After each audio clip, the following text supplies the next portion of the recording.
to the RunRX podcast, where we talk about all things running. As many runners know, it's 90% mental. So join Coach Valerie and Coach Caroline as we go through the mental side of running.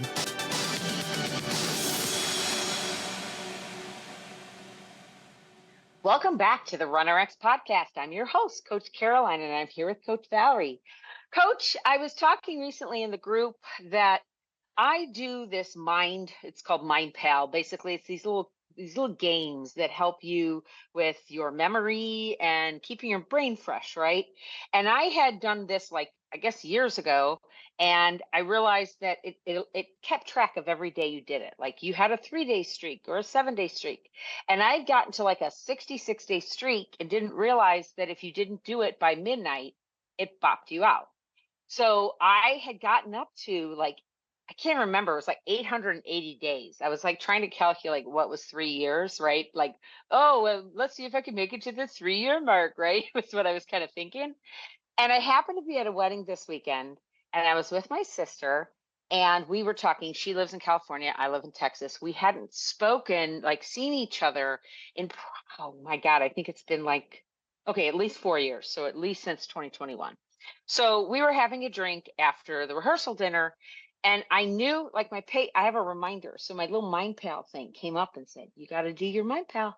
And I thought, well, we're finishing our drink. Let's finish our drink. So finish the drink. I literally get into the, I didn't slow down or we took some pictures, had some fun. I get into the elevator and I look at my phone. It says 12:02 and I log into my Mind Pal and it says, your streak is gone. At 12:02 going up the elevators. And my heart for a brief moment sunk. I went, 800 days, some odd days. Right. But then I immediately said, okay, you spent time with your sister who you hadn't seen. Were you really going to cut it short, Caroline, for a game? I really kind of was like, come on. Right. Be proud of yourself that I didn't try to shorten up the date kind of thing. It's 8:30, I better go. So it really made me think about, as runners, we get this way, or even with our workouts or our Fitbits and things like that we have to hit this number on the Fitbit so many days in a row. And then the incredible depression that can happen when you miss that streak, when you dump that streak. And I've heard of it too with marathon training, the marathon malaise that comes after you've been going for this goal, you've been working towards it for months, maybe even a year, and then suddenly it's over and you go, ugh. So how do you as a coach, first off, help us through these obsessions that can happen, but then also when we miss it, that mental shift, that can happen. How do you handle that? It's interesting because most runners, when they come in to RunRX, most people don't talk to me unless they're hurting or they're injured and they want to get back to that place where they can do these challenges or streaks or set these goals, right? And we see this, we've had people come in and they're like, I know I'm injured, but I'm doing this marathon streak and I have to run a mile a day. And we're like, or else what happens? What happens if this doesn't happen for you? So it's two ways, because one, I respect the goal. I respect that people want to do, it's fun, right? It's fun to see if I can do something. Can I set this goal and reach it? So I understand that is, and 100% as a coach, all right, they're goal driven and this is great. And then you have to go, well, hey guys, you also live in the real world. So and by the way, we'll always, use running. Part of your training for running for an event needs to plan for everything. You've got to plan for the outcome you want. We're training you to run your goal. However, let's also plan for things it's going to be, maybe it rains, maybe your shoelace, things that can happen. Maybe I miss a day of training partway through. I've had that happen. But maybe I miss a day of training, or even, what do I do? And so I, as a coach, try to work on one is attainable goals and the reasons, and also the reasons behind your training. What's the reason behind the goal? So if you're doing something like a streak, for example, we have a lot of run streaks, and I'm going to run, I don't know, a mile a day for all of this year. So you're up to it's a big goal because something could come Yeah. up, right? So, we have discussions like, well, what does that mean? And maybe you have to do a run walk, or maybe you have to do some drills. Like there has to be a plan B. And by the way, guys, I mean, I'm sure this goes into anything else that you do, right? Like Hmm. something could come up. And then to think about, like, I want to be accountable. I want to reach my goal. And like you said, it was the reality is way more important to spend time with your sister than play a Right. game that, we'll restart tomorrow. And it's Right. funny because, like, I used to do the distance challenge every year, which was a series of 7 races that led to the marathon. And we would, like, the same people would sign up every year. And you really did, like, you committed like 8 months of your life because there was Wow. a race, you know what I mean? There's like a race Yeah. a month, and you got to train for it and prepare for it. And the funniest part, by the way, is what do you get if you do all the races? It A usually little was a trophy. well, yeah, yeah. First year we got, I want to say, a jacket. Yeah, the jacket. Oh, So the first year it was a jacket. Then I think the second year was a cup, and then it was a backpack. But the funniest part was, if you didn't ever do any of it, you could go to the running shoe store and buy the exact same jacket. But you know what I mean? Like, yeah. runners will we will do things for a t-shirt or a cup or whatever, Yeah. Or the and bling. right, The what a the cool bragging bling that is. rights, yeah, Yeah. like bragging rights. And we would always see the same, I would always see the same people at the same races doing the same events. And the best part, though, is, guys, what you realize is that you're doing it to be accountable, right? And you're doing it to Right. attain a goal. But when you start to really think, what does happen if I miss it? Will I still be okay? Like, that's a really important part of training, especially because, for me anyway, I'm always dealing with injuries, not for Valerie, but for my runners. So I have to help them with, it's okay that you're not running so many miles a week or even being able to run every day right now. So let's set goals that are attainable.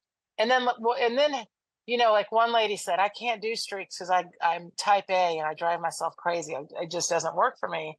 And then other people said, like me personally, I love doing monthly challenges.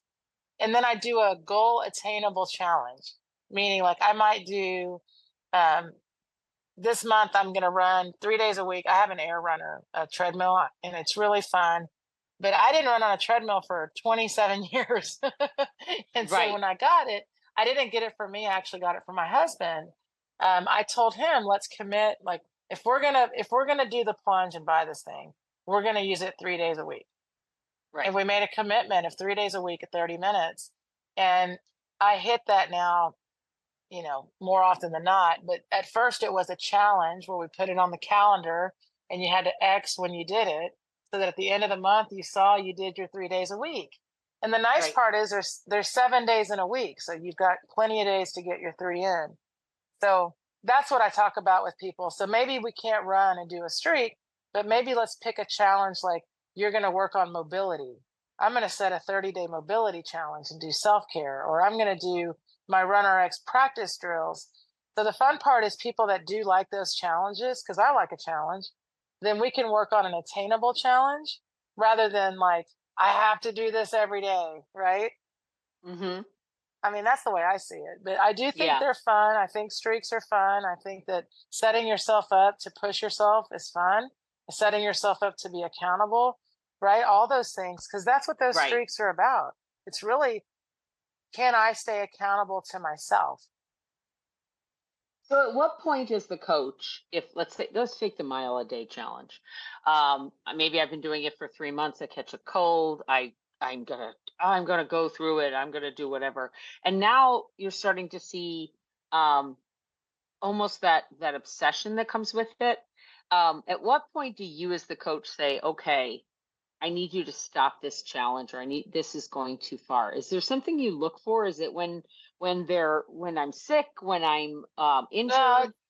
yeah, well, injury, of course. Well, sick is sick. I mean, I think I mean, I hope people, I mean, there's a lot of people out there, by the way, I see it all the time. I'm still doing it, and Yeah, yeah. there's that need. Some people need that. Some people need to feel that they're, I don't know, struggling through. So, Right. that's on you. If someone's Yeah. getting injured or they're not recovering from their injury, then I would talk about changing the goal. Because my feeling is, what's the point? If you are hurting yourself with it, it's not.